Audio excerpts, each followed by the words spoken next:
This video is about factoring quadratics. So many of the expansions that we looked at have resulted in expressions like x squared plus 5x plus 6, or something like 4x squared minus 9. So that means after we've FOILed something together, or after we've multiplied something together, they give us an expression that looks like one of these. These are called quadratic expressions. What makes them quadratic is that they're in the form ax squared plus bx plus c, where x is the variable, and it always has that x squared term somewhere in it. And a, b, and c are just constants, they're numbers. A cannot equal 0. So let's go through the reasoning behind that. Can a be 0? If you had an expression 0x to the second power, and I'm going to fill in any other numbers for b and c, just to experiment here, 0 multiplied by x squared would just be 0, right? No matter what x is. That whole first term would just become 0, and therefore would go away. And if you don't have the x squared term in your expression, it's not quadratic anymore. This would be a linear expression. What quadratic implies is that somewhere in the expression you have an x squared term. So if a was 0, there would be no x squared term, and it wouldn't be quadratic. So definitely no, a cannot be 0. Can b be 0? This would involve having something else for a, so I get to keep my x squared term, a 0 on my middle term, and something else for c. Now 0 on the middle term means 0 times x would go away, and there would be no middle term. So the expression would just say 2x squared minus 5. Is this quadratic? Yes, it is. It has the x squared term. It does not need to have the middle term in order to be quadratic. So this is still quadratic. B is allowed to equal 0. It would look like 2x squared minus 5, or something similar to that. And can c be 0? So that would involve having a number for a, some other number for b, and then nothing added at the end or subtracted from the end. And sure enough, this is okay too. This term goes away, and this expression is still quadratic because it still has the x squared term. So yes, the c can be 0. So the only term that can't be 0 is the a term. Factorization, or factoring, is the process of writing an expression as a product of factors. So writing it as a multiplication problem. It's the reverse process of expansion, or FOIL. Okay, so it's the opposite of FOIL. FOIL looks like this. You're given two expressions in parentheses, and you multiply them together, and it gives you a quadratic expression. What we're going to do is give you a quadratic expression and ask you to figure out what the two factors were that led to that quadratic expression. The general factoring of quadratic trinomial formula looks like this. It looks more confusing than it is. You've got the quadratic expression on the left, x squared plus bx plus c. I'm not showing a here because a is just 1. When we factor it, we're going to try to fill in the parentheses, x plus p, x plus q, but we have to figure out what is p and what is q, figure out the numbers that they are. The rules for p and q is that p and q must multiply to make c. You can see where the c is. P and q must add to make the middle term b. Those like terms would have to add together to make that middle term b. Well, let's practice this. Giving you a quadratic x squared minus 14x plus 6, we're looking for something that multiplies to make 6. So all of the factors of 6 would include 1 times 6, 3 times 2, negative 1 times negative 6, because that would still give us a positive 6, negative 3 times negative 2, and that's all the possibilities. If I'm looking for the pair that adds up to the b term, I'm looking for the pair that adds up to negative 14. This does not add up to negative 14, neither does this, and neither does this. When you've gone through all of the possibilities for the factors of c, and none of them are going to add up to b, then you can say that this is a prime expression. It can't be factored. But that is very rare. I don't want you to always give up on factoring and just write prime when you can't think of it right away. Go through it systematically and write down all your pairs so you can figure out if there is a pair that adds up to your middle term. So in this next example, your instinct is to think, oh, that's not going to be possible. I can't make negative 12 and add up to this number here, which is a negative 1. But let's list the factors of negative 12 and see if that's true. could be a 1 multiplied by a negative 12, or a negative 1 multiplied by a positive 12. And that would be two different things because they would add up to two different numbers. Could be a 2 and a negative 6, or a negative 2 and a positive 6. What else do we have that makes 12? Could be a 3 and a negative 4, or a negative 3 and a positive 4. And now I've gone through all of my possibilities to make negative 12. I'm going to look for the pair that adds up to negative 1. This would add up to negative 11. This would add up to positive 11. That would be negative 4 if you added them together. This would be positive 4. These two, when you add them together, do give you that negative 1x in the middle that you're looking for. So we can go ahead and factor this one because we figured out our p and our q.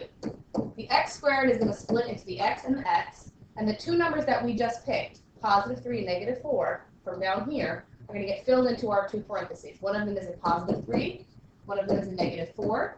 It doesn't matter which parentheses I fill in with the positive 3 and which one I fill in with the negative 4, as long as I'm using positive 3, negative 4. And this is equal to the original expression, but now it's written in factored form, or we factorized it.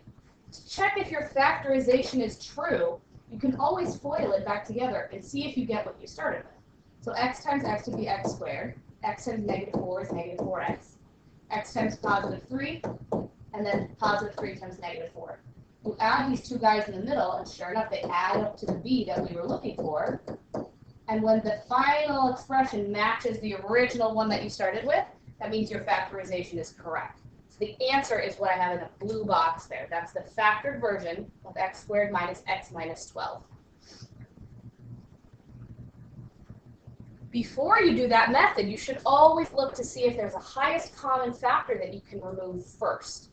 So if you've got an expression like 2x squared plus 3x, you'll notice there's no c term here.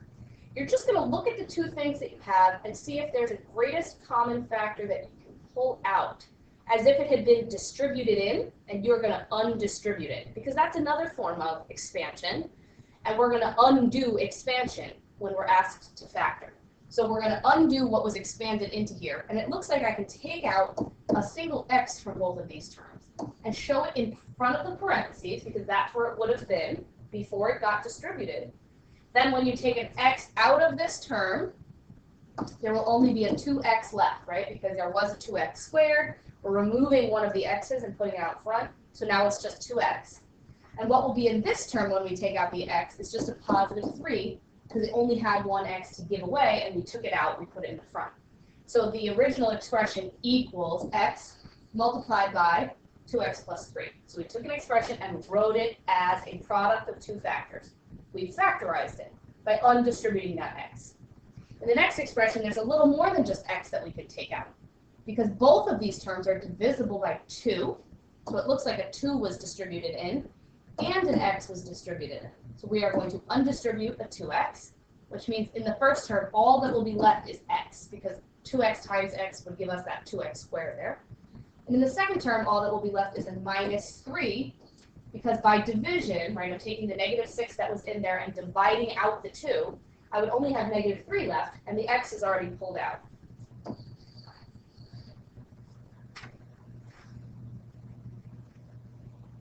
This is a special kind of factorization. It's called difference of squares. We practiced it going the other way. We practiced it in the multiplication sense, and now we're going to practice doing it the opposite way. If you see that you've got two perfect squares, a squared minus b squared, with that minus sign in between them, then you can factor it as a plus b, a minus b. So the parentheses are going to be identical, except for one will have a plus in it and one will have a minus. Let's see an example of this. The expression 9 minus x squared. I know that this is a perfect square because it's 3 to the second power. And I know that this is a perfect square because it's x to the second power.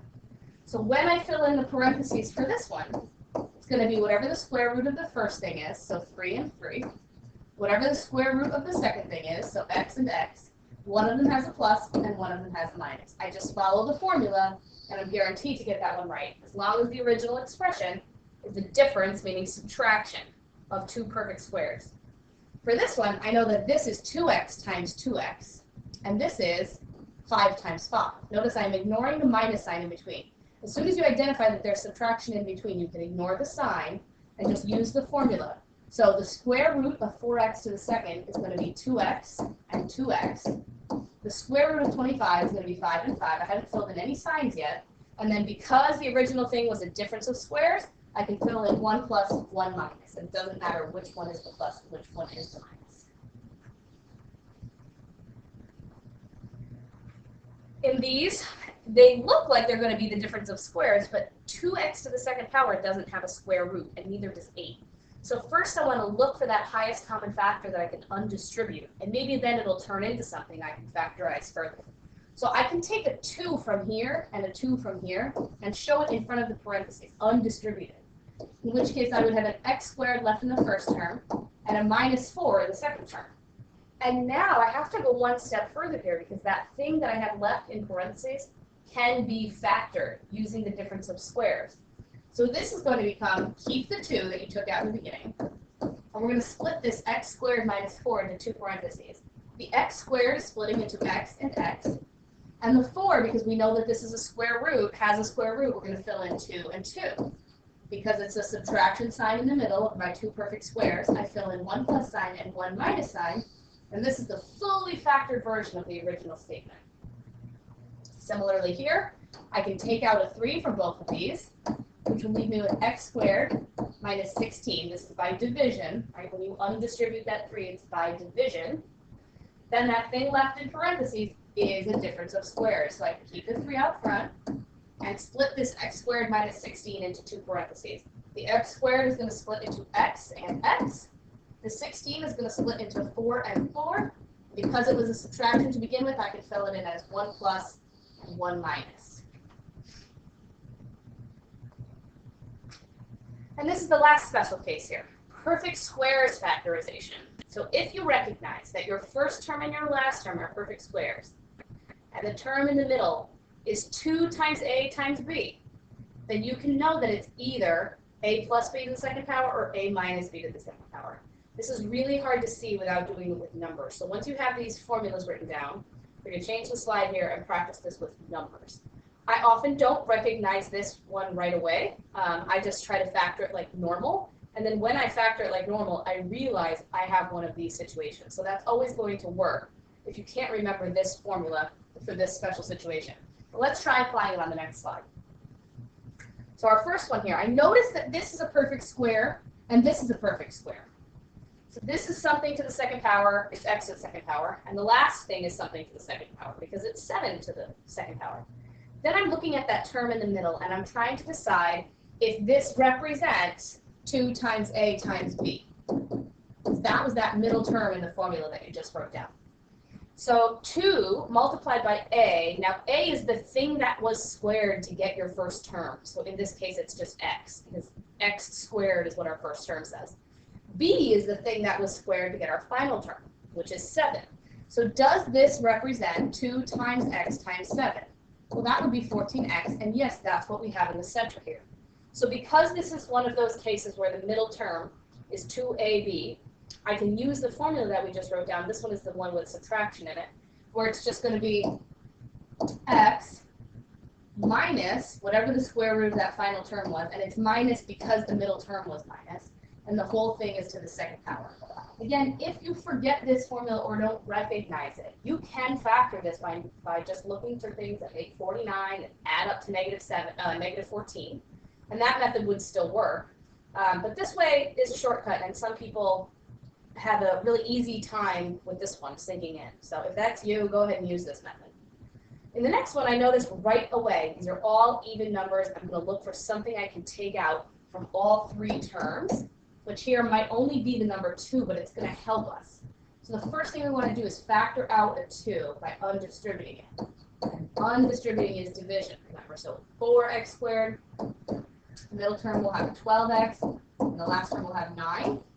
And now I recognize that this thing I have left inside has a perfect square right here, and a perfect square right here. And now I want to check if the middle term represents 2 times a times b. So a is what was squared to get this, which is 2x. And b is what was squared to get this, which is 3. So does the middle term represent 2 times 2x times 3? This would be 12x, and sure enough, that's what we have here in the middle. So I can use the formula. remember to keep your 2 that you had taken out from the beginning. And this is going to split into, by using this formula, we don't need to write 2 parentheses. Actually, this is going to split into 2x. The thing that makes 9 was a 3. There's going to be a plus sign in between them and a squared out here. I'm obeying the formula that you wrote down on the previous slide. So this is the final factored version of this expression here. That is all for now.